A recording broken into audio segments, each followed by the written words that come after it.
Podcast.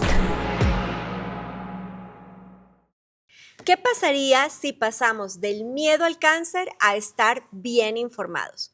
Porque 1 de cada 2 hombres, 1 de cada 3 mujeres, 7,500 niños solo en México. Nadie está fuera de las estadísticas. Por eso, en este episodio de Gel Café vamos a hablar sin filtros de todo lo que tienes que saber sobre el cáncer.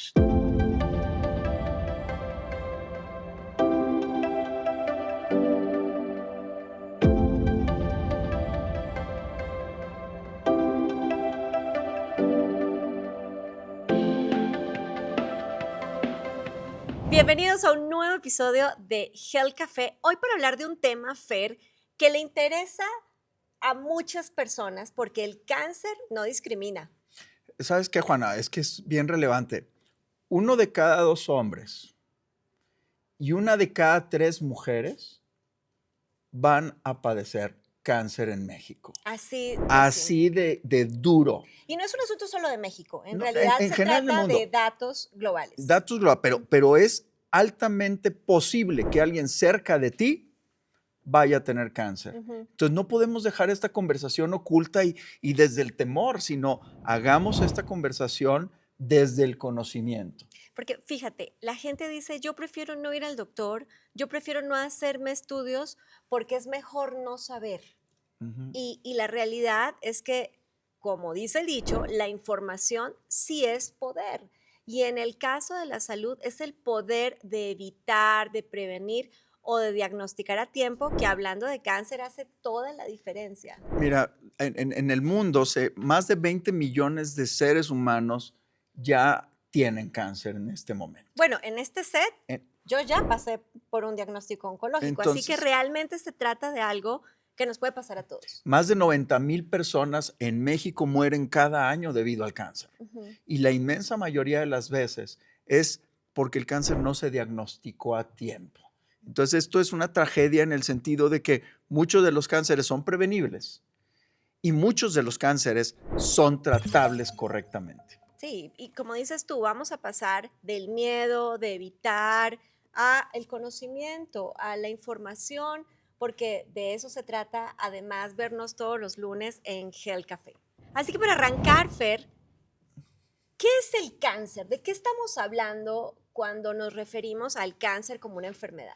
Mira, a ver, tenemos que partir desde el punto de vista de que todas las células que tenemos en el cuerpo, que son millones de células, crecen, se dividen y mueren de manera organizada. ¿De acuerdo? Bueno, el cáncer es una célula rebelde que deja de seguir estas reglas y empieza a crecer de una manera desorganizada y empieza a salirse de su lugar. Por ejemplo, si es del colon, se sale de ahí, si es de la mama, se sale de ahí y se va a otras partes del cuerpo y empieza a invadir esos otros sectores o esas otras regiones. O sea, es una célula rebelde que crece sin control y que tiene prácticamente es, si tú la dejas, prácticamente es una célula inmortal. Fer, ¿y por qué se vuelve rebelde esa célula? Mira, porque suceden cambios en su genética. Es una célula que era igual que todas, pero hubo un error biológico, una mutación que fue adquirida o que ya traía a esta persona en su DNA, en su ADN, y que generó órdenes distintas que hacen que la célula empiece a producir una serie de proteínas y elementos y factores que la hacen comportarse de manera muy distinta a las células normales. Dicho de otra manera, tenemos un porcentaje de los casos de cáncer, que es alrededor del 10 o 15%, que podemos considerar de tipo hereditario, ¿no? Así es. Es decir, nuestros padres tenían oncogenes que heredamos. Pero es bien importante, o sea, mi papá pudo sí o no tener cáncer, pero tenía genes de riesgo para el cáncer que me transmite y que yo tengo esos genes de riesgo. Hay unos genes que son de muy alto riesgo, como el BRCA1, como el de Angelina Jolie, ¿no? Que era de cáncer de mama y de muy alto riesgo. Y hay otros genes de menor riesgo. Pero el punto es que yo tengo una genética que si le pongo un entorno, ese gen se va a expresar y puede activarse y dar lugar a un cáncer. Pero eso es el 10 o 15% de los tipos de cáncer. ¿Qué otras razones hay para que esas células, como le dijiste tú hoy, rebeldes, se empiecen a expresar y se activen? Hay muchos factores que pueden incidir en que esta célula se aloque, ¿de acuerdo? Factores ambientales y me refiero al ambiente de la persona. Ajá. Y ahí van los hábitos. Por ejemplo, uno de los cánceres que es más prevenible es el cáncer de pulmón por el tabaco, Así es. ¿verdad? Porque el tabaco es una causa directa de cáncer, no nada más de pulmón, de esófago, también de labio, de lengua y de vejiga y de otras partes, pero es una causa directa. Entonces el entorno, por ejemplo, alimentos altamente procesados o ahumados también pueden dar lugar a ciertos cánceres de colon, cosas ambientales, tóxicas. Ya habíamos dicho en otro episodio de Health Café que la obesidad está relacionada con 13 tipos diferentes de cáncer. ¿Por qué? Porque la obesidad es un fenómeno proinflamatorio de todo el organismo, donde puede generar esta inflamación crónica, puede generar alteraciones en el ADN de una célula y esa célula se aloca, se pone rebelde y una cosa importante, no es detectada por el sistema inmunológico, porque normalmente tenemos un sistema inmunológico que detecta estas células todos los días tenemos una célula, todos los días tenemos una célula rebelde que nuestro sistema inmune la ataca. Que son los soldados que nos Los soldados que nos defienden la atacan y la matan y se acabó la historia. Pero hay algunas células que tienen la capacidad de evadir el sistema inmunológico y convertirse en un tumor o en un cáncer de la sangre. A ver, primer mito que me da gusto derribar y es esto es que el estrés genera cáncer o a muchas mujeres con cáncer que les dicen es que seguramente tenías mucho enojo en tu corazón. No. No, a ver, no, la ciencia es muy clara. El cáncer viene de un trastorno del DNA de esa célula que la convirtió en una célula rebelde, maligna, que hay condiciones alrededor que sí pueden inducir cambios que favorecen esa conversión, pero no son culpas atoradas ni castigos divinos. A ver, no va por ahí. Ok, ahora, este crecimiento desordenado de células no ocurre de manera rápida, sino que en general se trata de enfermedades, más de 200 enfermedades que tienen este comportamiento. Entendiendo la diversidad de enfermedades, ¿cómo se diagnostica el cáncer, Fer? Mira, esto que acabas de decir es bien importante porque la velocidad de crecimiento del cáncer depende, uno, del tejido o de la célula que viene. Por ejemplo, hay células de alto crecimiento como las de la piel que pueden producir cánceres que se desarrollan muy rápido. ¿Verdad? Hay ciertos cánceres como el cáncer de páncreas que también evolucionan muy rápidamente. Entonces, dependiendo del tejido y la velocidad, pueden ser velocidades de semanas, meses, hasta cánceres que se desarrollan en el lapso de muchos años. Ahora, la pregunta es, ¿cómo le hacemos para detectarlas a tiempo? Pues revisándonos. Revisándonos, rompiendo este mito de que ¿para qué le busco? Porque luego le encuentro. Me lo dicen muchos pacientes, pues de eso se trata, chato, encontrarlo lo más temprano posible. Y hay cánceres, por ejemplo, el cáncer de mama, el cáncer de próstata, el cérvico-uterino y el cáncer de colon, que pueden ser detectables por pruebas de tamizaje o pruebas de detección temprana, como la mastografía o como la colonoscopía, que pueden detectar lesiones inclusive antes de que se conviertan en un cáncer. Entonces, actuar rápidamente, detectar en una colonoscopía un pólipo, quitas ese pólipo de una manera tan sencilla que no duele, no molesta, y a lo mejor ya con eso evitaste el cáncer. En una mastografía se pueden detectar lesiones milimétricas de 4 milímetros, de 3 milímetros antes de que den síntomas. ¿Por qué? Porque muchos de los tumores que son sólidos dan síntomas hasta que se hace bola, hasta que se hace bulto. Y muchas veces cuando te detectas un bulto grande, ya es muy tarde. Ajá. Que a ver, aquí dos cosas que siempre he insistido. Cuando se puso de moda, y qué bueno, esto de la autodetección mamaria y que nos han educado, la autoexploración y que nos han educado a las mujeres en cómo debemos tocarnos, en fin, en la ducha, el mismo día, todos los meses, etcétera, para tratar de identificar alguna bolita, alguna tumoración. Yo he insistido en ciertos foros, Fer, de que no deberíamos acostumbrarnos solamente a autoexplorar las mamas, sino que hombres, mujeres, niños, tendríamos que educarnos en la autoexploración de todo el cuerpo, porque en realidad en cualquier parte de nuestro cuerpo puede aparecer una bolita o puede aparecer un lunar o puede El aparecer cáncer en una la piel, mancha, exacto. ajá, que merece ir a consultarse con el médico. A ver, la revisión periódica es parte, debería ser parte de la cultura de las personas. Ujú. La revisión periódica con el doctor. ¿Por qué? Porque puede haber una pequeña manchita que resulta que es un melanoma, particularmente en la gente de piel blanca, pero también puede suceder en la gente de piel oscura. Sí. Entonces, la revisión anual de la piel, la revisión anual de exámenes de sangre sencillos que se pueden tomar en la esquina en un laboratorio convencional o en el sector salud, en el sector público también se puede. Hacer estudios tan simples como ultrasonidos que no son invasivos, la revisión mamaria periódica, el Papa Nicolau en las mujeres, Ujú. el antígeno prostático en los varones. O sea, son cosas que muy simples podemos hacer cada año de manera periódica y que nos pueden detectar un problema en fases muy tempranas cuando estos cánceres son totalmente curables. Ahora, yo aquí quiero hacer una precisión, porque de repente, sobre todo en cáncer de mama, han venido apareciendo eh, diagnósticos alternativos y que te confirman el cáncer. Hay quien dijo alguna vez que un brasier detectaba cáncer y tal.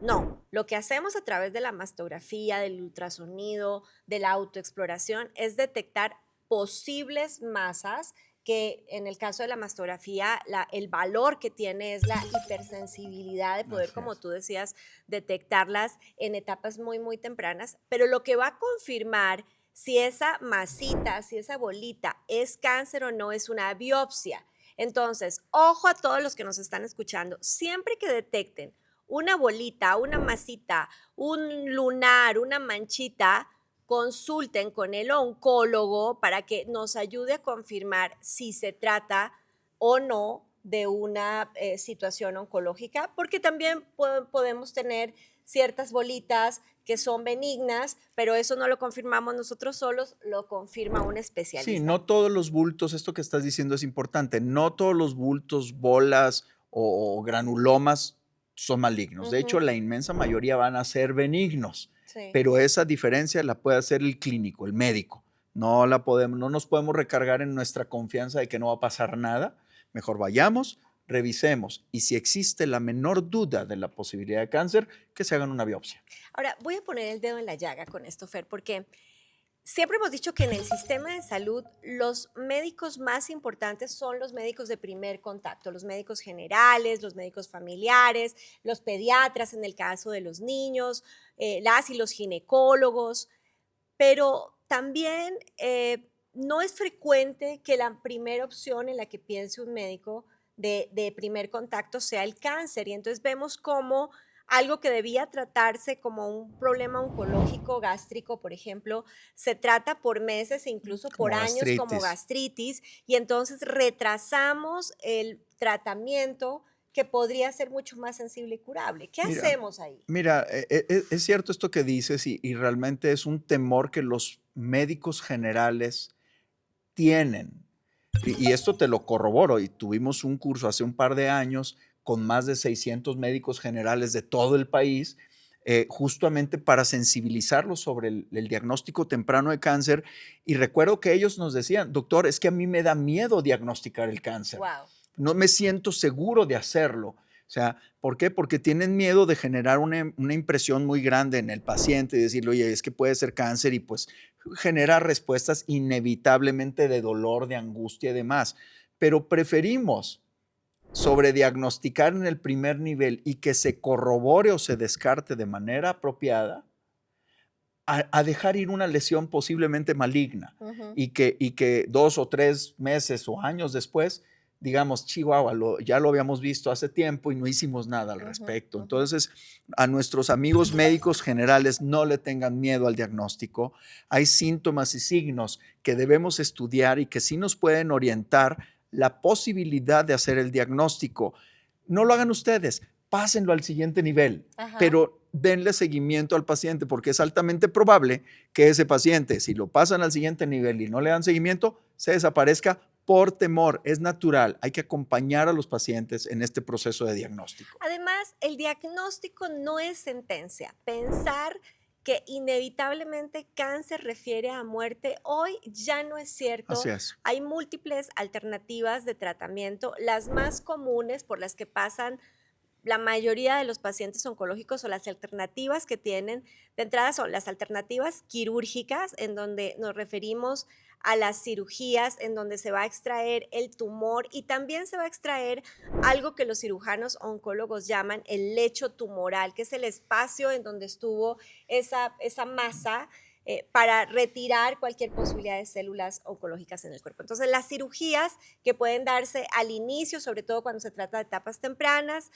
o después cuando hay ciertos avances de la enfermedad y entonces los médicos van a preferir usar primero otra alternativa terapéutica que es la quimioterapia, y la quimioterapia es la mezcla de algunos medicamentos que están enfocados en acabar con esas células oncológicas y es bastante común por el cine, por la televisión, ver estos ciclos que pueden ir de 6 a 21 ciclos, dependiendo del tipo, de la intensidad, etcétera. Lo definirá el oncólogo médico, pero entonces la quimioterapia es otra de las alternativas. Y luego está, Fer, la radioterapia, que es el uso de radiación también para quemar. A veces se usa la cirugía y luego radioterapia para quemar el lecho tumoral. Ya hay tecnología para hacer radioterapia en el quirófano, incluso con mucha especificidad, y lo que generalmente van a usar en la mayoría de los casos los oncólogos, también los oncólogos radiólogos, es la combinación entre cirugía, quimioterapia, radioterapia y finalmente en algunos tipos de cáncer, particularmente en mujeres, cuando el cáncer de mama es de tipo hormonal, el oncólogo clínico va a recomendar hormonoterapia, que no es otra cosa que medicamentos para reducir la posibilidad de que el cáncer regrese. Pero Fer, no son los únicos tratamientos. Actualmente, gracias a los avances tecnológicos de la ciencia médica, hay mucho conocimiento de la genética del cáncer que nos ha permitido, le permite a los oncólogos clínicos generar tratamientos bien específicos contra mutaciones específicas de algunos tumores, ¿verdad? Por ejemplo, en cáncer de pulmón se detecta que hay un gen particular que ese tumor de esa persona tiene. Entonces hay terapias que se llaman terapias dirigidas, específicamente para esa mutación que afectan de manera muy puntual ese tumor y que han demostrado grandes cambios en las posibilidades de sobrevida de los pacientes, así en colon, así en próstata, así inclusive en algunos cánceres de páncreas. Entonces, las terapias dirigidas contra alteraciones moleculares específicas, pero también hay otros tratamientos donde se estimula el sistema inmunológico de la persona, que se llaman inmunoterapias, que estimulan al sistema inmunológico de la persona para que el sistema inmunológico ataque a esa célula que en algún momento se le escapó. ¿De acuerdo? Entonces, estas inmunoterapias combinadas con terapias dirigidas son la gran combinación que, además de cirugía y algunas radioterapias, están cambiando la historia natural de la enfermedad, que antes decíamos el cáncer es igual a muerte, hoy ya no, particularmente si se detecta en etapas tempranas, pero además también tenemos ya el conocimiento de las firmas genómicas que nos permiten inclusive hacer pronóstico. Hay ciertos cánceres, por ejemplo en mama, que podemos detectar la firma genómica y decir, este tumor es de muy poca probabilidad de dar metástasis o de dar lesiones a distancia. Entonces, el tratamiento es más sencillo, más simple y menos tóxico. En cambio, hay algunos genes que se pueden detectar y decir, este tumor es bien agresivo y va a tener un comportamiento de alto riesgo de metástasis. Hay que ser más agresivos con las terapias inmunológicas, terapias dirigidas o inclusive las quimioterapias. Entonces, eso más lo que está de moda es la inteligencia artificial, tanto en el reconocimiento de las imágenes de manera mucho más temprana, Así o sea, es. en radiologías, en tomografías, en resonancias, poder detectar tumores que antes no se detectaban tan fácil al ojo de la persona, al médico, Y ¿no? estás hablando de dos temas tan apasionantes. Uno, cómo usamos la genética para tener una mayor asertividad de los tratamientos, que te propongo que dediquemos un episodio para hablar de las firmas genómicas y cómo ayudan en la selección de tratamientos, en la personalización de tratamientos. Y por otro lado, creo que hablar de inteligencia artificial y de la interpretación de imágenes diagnósticas con mucha más precisión, de forma más rápida, también es una gran esperanza. Pero Fer, el cáncer no es solo tumores sólidos, también hay cáncer líquido, ¿no? Este que sucede en la sangre. Explícanos un poquito más. A ver, como lo habíamos dicho hace ratito, el cáncer, ya sea sólido o líquido, son células que pierden control. Bueno, Ujú, las células de la sangre también pueden perder el control y es lo que conocemos clásicamente como las leucemias. También hay tumores del sistema linfático o el sistema de las defensas mismas del cuerpo, que son los linfomas. Y estos típicamente no hacen bultos. Pueden inflamar o hacer crecer los ganglios, en efecto, pero ujú, son tipos de cáncer que se pueden diseminar en el organismo sin formar realmente bolas o bultos o tumores grandes. Y están los tumores que son de la médula ósea, ¿no? Como el mieloma múltiple, que no hacen tumores como tal, pero destruyen la capacidad de producir células de la defensa o células blancas como los leucocitos o inclusive producen anemias profundas. Entonces son tumores que también existen, que no producen masas, pero que tienen también un comportamiento desordenado y descontrolado y que crecen de manera brutal. Y esto particularmente lo vemos en los extremos de la vida, ujú, en los niños y en los jóvenes o en los adultos muy mayores. ujú. Ahora, en este caso, en el que para los niños son el tipo de cáncer más diagnosticado, ¿qué podemos ver en los niños como signos de alerta para que sus papás vayan a consultar? Mira, los signos de alerta, y esto lo comentamos en algún otro episodio y es muy importante que lo destaquemos. Pérdida de peso inexplicable, palidez de la piel inexplicable, fatiga en un niño. Un niño no tiene por qué fatigarse. Un niño es energía y a menos que esté sumamente desnutrido, Ujú, no hay razón para que se fatigue. Bolitas en el cuello, en las ingles o en las axilas que no deberían estar ahí o que duran más de 2 semanas. Y fiebres inexplicables. ujú. Este chiquito tiene fiebre, fiebre, fiebre, fiebre y no trae, ya le dieron un antibiótico, ya le dieron otro y persiste con fiebre. Hay que buscar la posibilidad de un tumor. Y esto es bien importante que lo conozcan nuestros médicos generales de todo el país. Ahora, Fer, ya les explicamos a nuestra audiencia qué es el cáncer, ya les contamos que son más de 200 tipos de enfermedades y que por tanto hay que estar verdaderamente alerta, que una parte de la responsabilidad es nuestra, pero que la otra también del sistema, de los médicos, del diagnóstico temprano. Y en Gel Café nos gusta dejarles acciones, tareas, formas en las que podemos seguir cuidándonos y detectar a tiempo. Así que me gustaría que les dejáramos a nuestra audiencia, Fer, ¿qué te parece? 5 pasos, 5 recomendaciones en las que podemos prevenir, abordar, defendernos de esta A enfermedad. ver, primero, vayamos, perdámosle el miedo al doctor o perdámosle el miedo a revisarnos. ¿De Ujú, acuerdo? Esta historia, insisto, de no le busco porque luego le encuentro, no, búsquenle y encuéntrenle temprano. Entonces, el chequeo anual del pediatra o del médico general, médico de primer contacto, médico internista es fundamental. Dos, no fumar. Fumar es la causa número uno de cáncer prevenible. No un cigarrito, no un vape, no, no, no, no fumar. Punto. No puedo ser más categórico en esto. y además, Fer, claro decir que el consumo de tabaco no solamente está relacionado con el cáncer de pulmón, en las Claro, mujeres está relacionado con el cáncer de ovario, de endometrio, de de vejiga. colon, de vejiga, de mama. Entonces, todos estos tóxicos que se consumen las personas que tienen el hábito de fumar se van acumulando a lo largo del tiempo y es muy probable que, entre otras cosas, puedan generar cáncer, otra serie de enfermedades, porque de lo que sí no nos vamos a salvar es de eso. La enfermedad cardiovascular y la enfermedad pulmonar crónica relacionada con tabaco. Así que lo dijiste claro, 2, no fumar. ¿Qué más? evitar el consumo de alcohol. Siempre se ha dicho, hoy el consumo de alcohol, una copita al día, que hasta protección cardiovascular. No, hoy la evidencia es contundente. Beber alcohol causa cáncer, punto, particularmente cáncer de hígado, entre otros. Eso no quiere decir que una copita de vez en cuando Estoy totalmente de acuerdo. Oye, satanizada. voy a ir al estadio y va a ganar las Águilas, la chela, pues está bien, se vale. No, no.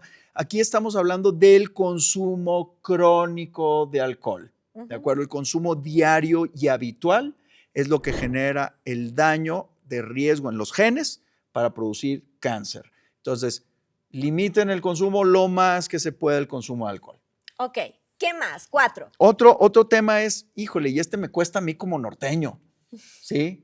Los asados, la carne asada, los productos ahumados, las carnes ultraprocesadas, los tocinos, los jamones ahumados, pueden inducir riesgo de cáncer de colon.